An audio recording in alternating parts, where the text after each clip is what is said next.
আসসালামু আলাইকুম ভিউয়ার্স, কেমন আছেন? আশা করি আল্লাহর রহমতে সবাই ভালো আছেন। আজ আপনাদের জন্য নিয়ে এসেছি একটি স্পেশাল রেসিপি।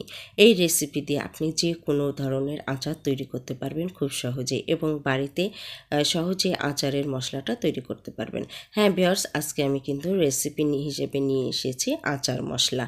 বাজারের আচার মশলার চেয়ে বাড়িতে খুব সুন্দরভাবে এই আচার মশলাটা তৈরি করে নিতে পারবেন, এবং যে কোনো আচারে আপনারা ব্যবহার করতে পারবেন। তো চলুন ভিউয়ার্স, আজকের ভিডিও শুরু করি কিভাবে তৈরি করেছি এই অসম্ভব সুন্দর মশলাটি।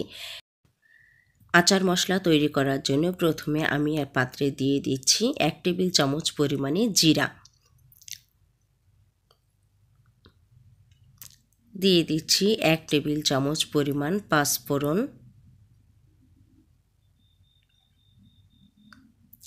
দিয়ে দিচ্ছি মৌরি 1 টেবিল চামচ পরিমাণে, দিয়ে দিচ্ছি ধনিয়া, আস্ত ধনিয়া 1 টেবিল চামচ পরিমাণ, দিয়ে দিচ্ছি 1 টিস্পুন পরিমাণ গোলমরিচের গুঁড়া, আমি কালো গোলমরিচের গুঁড়াটা ব্যবহার করেছি, আর দিয়ে দিচ্ছি তেজপাতা 3টা, 1 ইঞ্চি পরিমাণ লম্বা 6-7 টুকরা দিয়ে দিচ্ছি দারুচিনি, দিয়ে দিচ্ছি 5 পিস মতো সবুজ এলাচ, আর কালো এলাচ দিয়ে দিচ্ছি 2 টুকরা। এরপর দিয়ে দিচ্ছি কালো সরিষা 1 টেবিল চামচ পরিমাণ।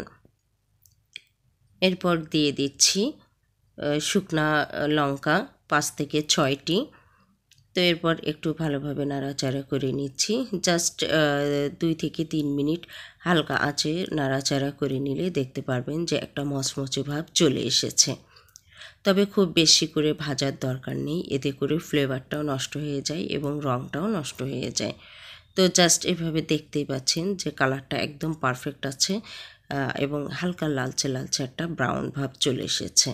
এরপর দিয়ে দিচ্ছি আচারের স্বাদকে বাড়িয়ে তোলার জন্য ব্ল্যাক সল্ট, বা আপনারা যে বিট লবণ নামে পরিচিত, 1 টেবিল চামচ পরিমাণে। জাস্ট হালকা আঁচে 30 থেকে 35 সেকেন্ড মতন আমি একটু ভেজে নিচ্ছি, এতে করে আচারটা খুব ভালো হয়।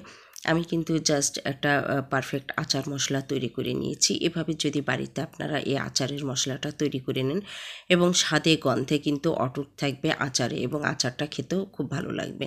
তো একটা গ্রাইন্ডার মেশিনে নিয়ে নিয়েছি এবং ঠান্ডা করে গ্রাইন্ড করে নিচ্ছি।